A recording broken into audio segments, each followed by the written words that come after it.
Economía Hoy, con Gerardo Corrales. Yo siento que lo que ustedes hacen es fundamental para el país. Las exportaciones es el mercado más difícil y más competitivo. Es donde hay que ser empresas de punta, tener un verdadero valor agregado que ofrecer, porque no es vender en un mercado protegido, es vender en el mercado mundial, donde la competencia es voraz. Y para darles algunos ejemplos de por qué yo siento que el trabajo que se hace aquí es verdaderamente heroico, Costa Rica tiene un déficit de infraestructura pública, y le estoy hablando como ministro de Hacienda, de 99.000 millones de dólares. 99.000 millones de dólares en un país que tiene un Producto Interno Bruto de 63.000 millones de dólares. Es decir, no necesitaríamos 150% del PIB de un golpe para invertir y cerrar esa brecha de infraestructura. ¿Cómo la saco yo? Costa Rica es un país, yo, como ustedes algunos sabrán, yo me fui por 33 años de este país, no me desconecté del país, pero no viví en el país por 33 años.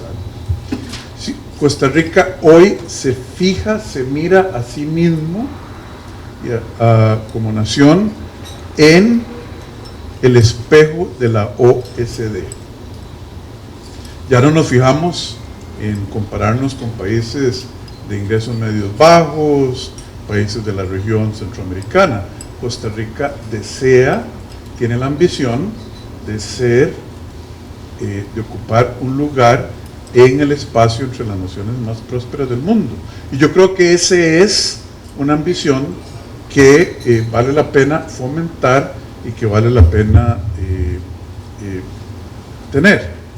Sin embargo, el costarricense promedio vive, trabaja, se mueve, exporta con $5.600 de infraestructura per cápita. Mucho se habla del ingreso per cápita,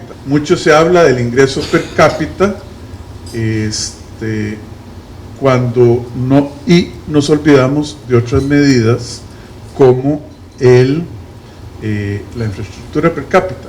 Tenemos una infraestructura per cápita de $5.600. La Unión Europea tiene una infraestructura per cápita muchísimo más alta, pero la OCDE, que es el espejo en el que nos queremos ver, tiene una infraestructura per cápita de más o menos $56.000 por persona, perdón, 24.000 y pico de dólares por persona. Si ustedes restan esa suma que tiene la OECD de los $5.600 per cápita que tiene el costarricense, la empresa promedio en ese ecosistema, y multiplican eso por 5 millones de personas, nos da 99.000 millones de dólares de déficit. El empleado costarricense trabaja con $16.000 de capital, de valor de capital físico, maquinaria, etc. Muchas gracias. Ahora sí. El empleado, el trabajador promedio de la OCDE, lo hace con $58.000. La productividad marginal del trabajo es una función del capital que tiene disponible, tal como los señores economistas presentes nos van a contar, y nosotros somos comparados con los trabajadores promedios de la OCDE. La persona, para usar un ejemplo un poquito duro, el que distribuye Uber Eats, mientras que ellos son los que andan manejando un avión. Yo no tengo que explicarle a gente tan sofisticada que el salario, el ingreso de una persona, depende de su productividad, del valor de su productividad marginal en alguna medida, y que la productividad marginal de una persona depende del capital con el que cuenta. Entonces, tenemos una serie de brechas como país. Les acabo de dar dos como ejemplo nada más, que hace que los resultados los resultados económicos de este país sean insatisfactorios. por lo menos desde mi punto de vista. Y yo creo que muchos, a pesar del éxito que han tenido miembros de esta Cámara, yo creo que el país debe poner las barbas en remojo para pensar ahora qué hay que hacer. Yo como ministro de Hacienda tengo una preocupación fundamental, que es que Costa Rica no solo puede, sino que debe, es una obligación, consolidar la sostenibilidad de las finanzas públicas sobre los cimientos sólidos de la reforma 96-35. Mucho se ha dicho desde que yo ocupo este puesto, que tengo 3 meses, hoy creo que empiezo el 4º mes. Mucho se ha dicho de la ley 96-35, fue un gran éxito. Yo sinceramente creo que era indispensable aprobarla, pero sin embargo debemos darnos cuenta que la ley 96-35 desde mi punto de vista no fue ni va a ser suficiente para consolidar las finanzas públicas de este país. La ley 96-35, para usar otra analogía, desde mi punto de vista fue cirugía en el campo de batalla. Había que hacerlo, fue muy difícil, en un ambiente ruidoso, en un ambiente muy complejo, pero lo que se logró fue que el paciente no se muriera ahí. Con la ley 96-35 no se va a lograr la sostenibilidad de las finanzas públicas, ni se va a lograr que el presupuesto de la República, que es el instrumento fundamental de política pública para construir infraestructura, para educar a los trabajadores, para crear las condiciones de que el sector productivo necesita los bienes públicos, ¿verdad? Sea suficiente para que ustedes y todo el resto del sector productivo, que a final de cuentas son los que generan valor en la economía, sean más exitosos de lo que están siendo. Entonces, nosotros hemos propuesto un plan integral, tal vez con ambiciones no de las que a mí me gustaría tener, pero es un buen comienzo para consolidar las finanzas públicas más sanas, para generar una mejor calidad del gasto público. Eso yo creo que nos debe quedar muy claramente a todos. Es uno de los mensajes que yo les quiero dar. La calidad del gasto público de este país deja mucho que desear, y vamos a hablar de eso. Y que eso a su vez genere más confianza de los consumidores e inversionistas, mayor crecimiento económico y al final de cuentas más empleo. Tenemos una serie de brechas muy importantes, brechas estructurales. Tenemos una brecha fiscal que ha sido discutida en mucho detalle en el país. La recaudación es simplemente insuficiente y además es de baja calidad. No solo el gasto es de baja calidad, la recaudación es también insuficiente y de baja calidad. Este país, el gobierno de este país, recoge más o menos 13.5% del PIB en impuestos. Eso no es ni la mitad, creo, don Gerardo me va a corregir, del promedio en la OCDE de recolección de impuestos del gobierno central. En la OCDE, Francia recoge 42%.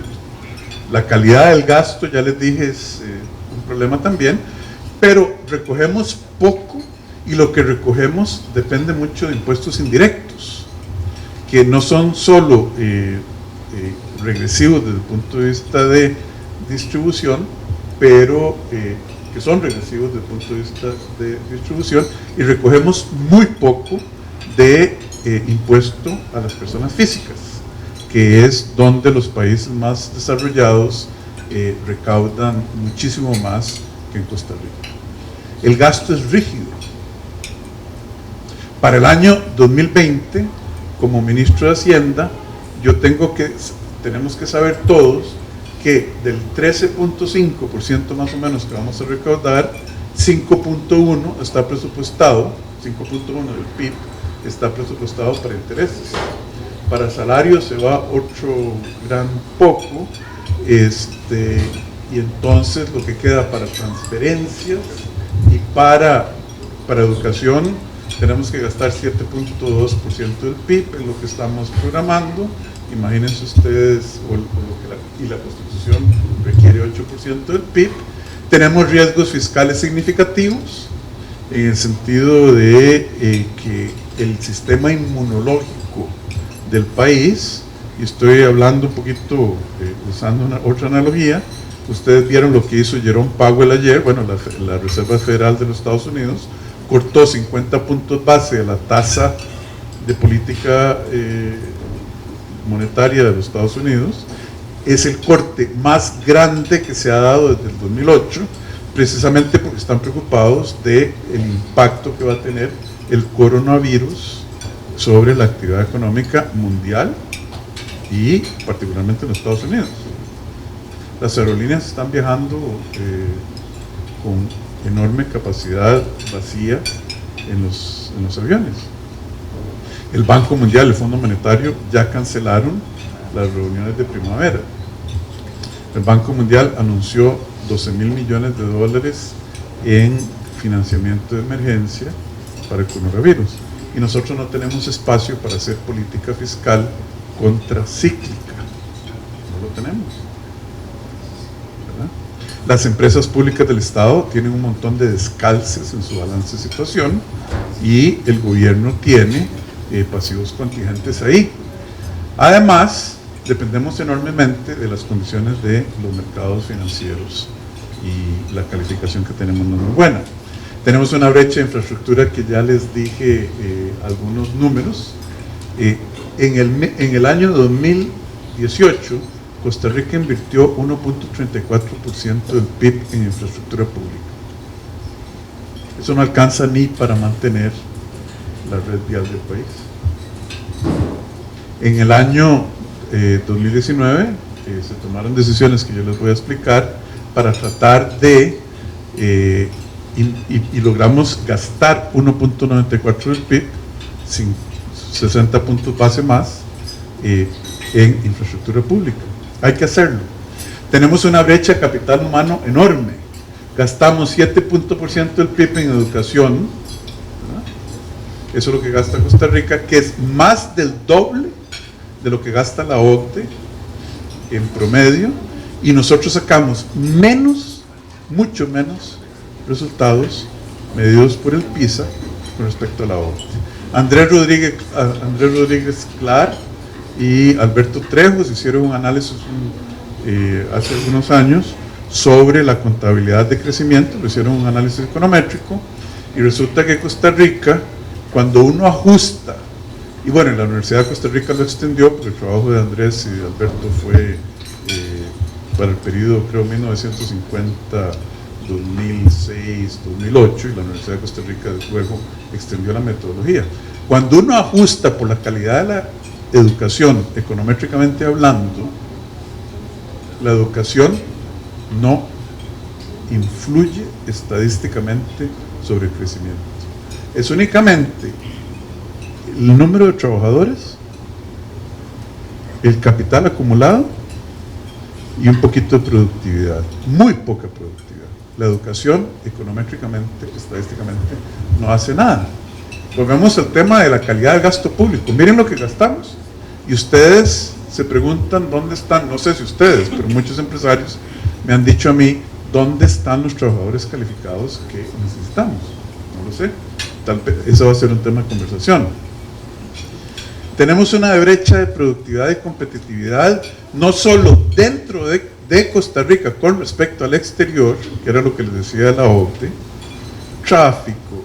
No es productivo que ustedes, la gente tal vez más, los exportadores, empresarios, gasten horas de su tiempo sentados en un carro, haciendo tal vez WhatsApp, ¿verdad?, mientras van de una reunión a otra, mientras se desplazan. Eso no es el uso productivo del tiempo de las personas en este país. ¿Y por qué ese uso no es productivo? Gastar 3, 4 horas, yo no sé, hay gente que gasta 3, 4 horas en tráfico ahí en los peajes de Escazú. Bueno, pues no tenemos la infraestructura. Y eso con respecto al exterior, los puertos, el ATM de Moín es caro, los exportadores de frutas se quejan de que tienen uno de los puertos más caros o tarifas carísimas, etc. Bueno, pues no tenemos esa infraestructura. Pero dentro de Costa Rica tenemos dos mundos.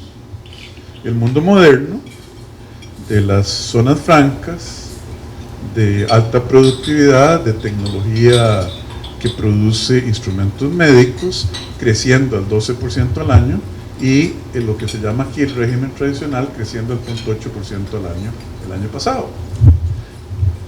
El régimen tradicional es la mayoría de nuestro país, de la fuerza de trabajo y del capital de este país. Bueno, entonces esas brechas estructurales en la parte productiva, los mercados de capitales, como ustedes saben, no funcionan. Costa Rica no tiene un mercado financiero profundo, no tiene un mar o una piscina, tiene un charquito. Perdonen que sea tan franco y tan...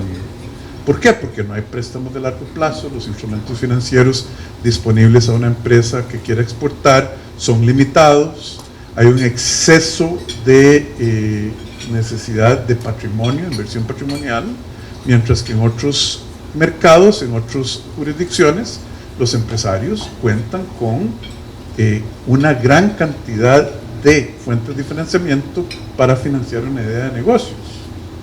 No es el sistema financiero el que restringe en los Estados Unidos a alguien que puede ir a un venture capitalist con una idea. Aquí sí.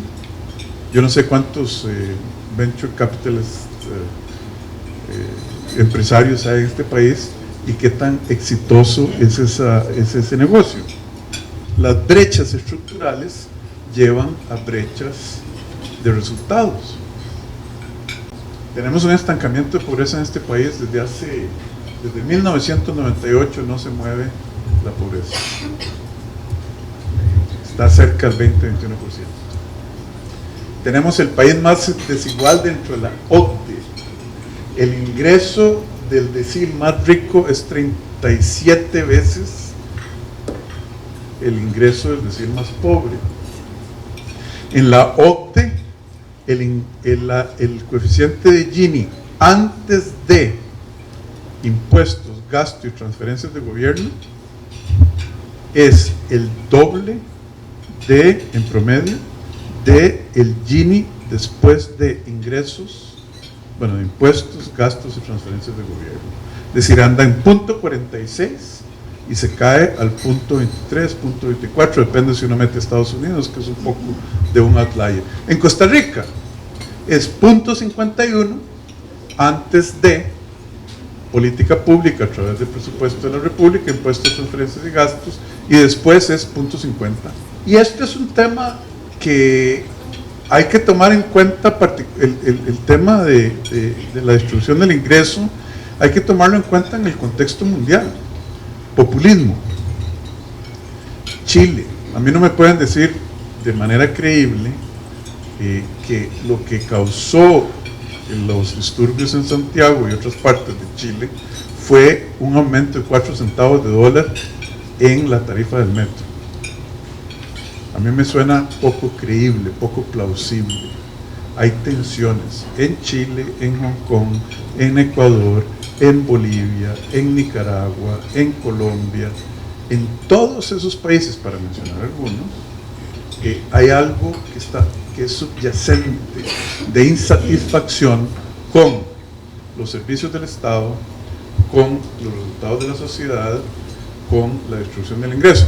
Vean, a mí alguna gente por algunos comentarios sobre Carlos Caros me ha querido calificar de ser izquierdista. Bueno, la izquierda también me califica de ser derechista por haber propuesto la venta de activos del Estado. Está bien, pero yo lo que quiero decir es que el tejido social en que el contrato social que regula las interacciones económicas se encuentra en las democracias del mundo, se encuentra en desafío, se encuentra desafiado. Vean a Francia, chalecos amarillos. ¿Cuántos sábados y domingos de protestas de gases lacrimógenos ha habido en los Champs-Élysées y cerca de en todo Francia. Francia no es un partido de izquierda, no es un país de izquierda, en el sentido de la que tememos los costarricenses. Los Estados Unidos, el fenómeno político que está viviendo los Estados Unidos, en muy buena parte se debe a que los economistas tuvieron razón. El periodo de la gran moderación mundial, de baja inflación, globalización, integración de los mercados, movimientos de capitales, generó riqueza de enormes proporciones y que solo en términos proporcionales en el mundo es comparable probablemente con el periodo antes de la Primera Guerra Mundial. En eso los economistas tienen razón. Lo que no predijimos es que la mala distribución de ese ingreso, o la poca distribución de ese ingreso, la división que se generaron en las sociedades entre los que tenían capital, conocimiento, los que pudieron establecer Facebook, Amazon, Google, la enorme riqueza, la acumulación de riqueza en el top 1%, como le dicen los gringos o los americanos, y el sentido que hiciera que el Belt Rust, el Rust Belt, perdón, y la clase trabajadora de Estados Unidos es la causa fundamental, a pesar de un periodo de generación de riqueza sin precedentes, o por lo menos sin precedentes recientes, es lo que hace que la situación de los Estados Unidos hoy sea la que es políticamente, con Trump a la derecha y Bernie Sanders a la izquierda. Esa es una escogencia muy difícil, va a ser una escogencia muy difícil para el pueblo americano, ¿verdad? Y si hay que pensar en términos integrales del ecosistema social y económico de un país. Sí,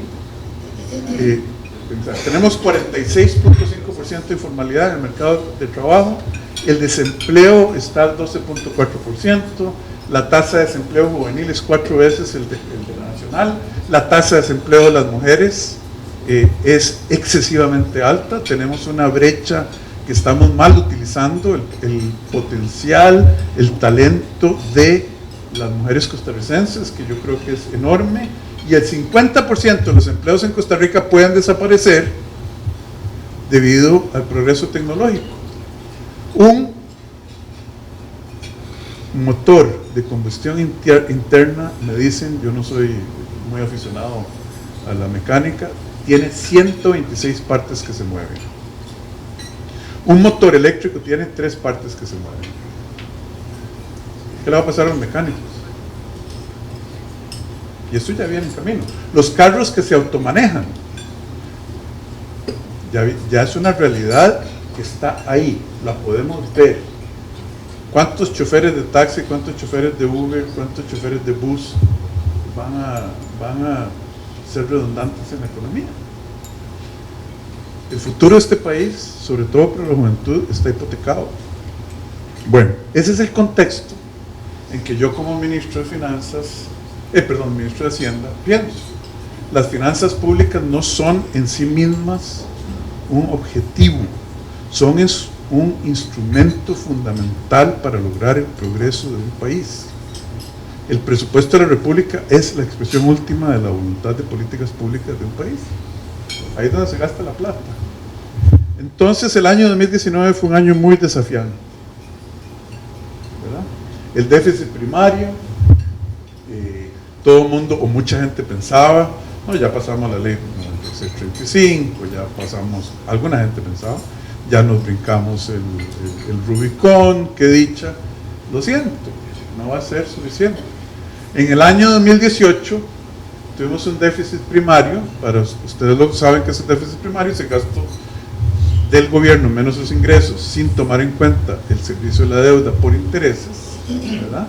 Tuvimos un déficit primario de 2.38, en el 2019 uno de 2.78. Les insisto, la ley de fortalecimiento de las finanzas públicas 9635 se cumplió en el 2019, porque la ley no tiene objetivos numéricos específicos sobre el déficit. La ley lo que amarra es al gasto público de acuerdo a cómo crezca la razón deuda-PIB, ¿verdad? Pero ¿qué fue lo que pasó? Por dicha, todo fue gasto no recurrente. Esto no es el plan escudo, que en el 2008 creo creó una serie de compromisos de gasto recurrente que nos llevó, ¿verdad? Esto no es el pan escudo, todo es gasto no recurrente, pero tuvimos que hacer cosas como la transferencia de 22 mil millones de dólares de colones a Habdeba, 0.1% del PIB, que por ley se obligó al Ministerio de Hacienda a girar para reestructurar Habdeba. Hubo que pagarle a 12 mil millones de colones a las juntas de educación que se les debía desde 2017-2018, que estaba teniendo efectos muy negativos en los territorios rurales del país, afectando agricultores por los programas alimenticios, etcétera. Y bueno, y quebró el Bancrédito y hubo que pagar 30 mil millones de colones, 0.1% del PIB, para que otro banco asumiera el Bancrédito en una posición patrimonial de cero. Lo que debíamos hacer, y esas fueron decisiones que a mí me quitaron el sueño, le transferimos al CONAVI 71 mil millones de colones, el 0.2 del PIB. No haber hecho esa transferencia en el 2019 hubiera significado que la circunvalación sur, la carretera San José-San Ramón, otros proyectos de inversión que son indispensables en infraestructura, sobre todo con una economía que se nos puede estar desacelerando en el 2020, bueno, tomamos la decisión, lo debíamos hacer y se hizo.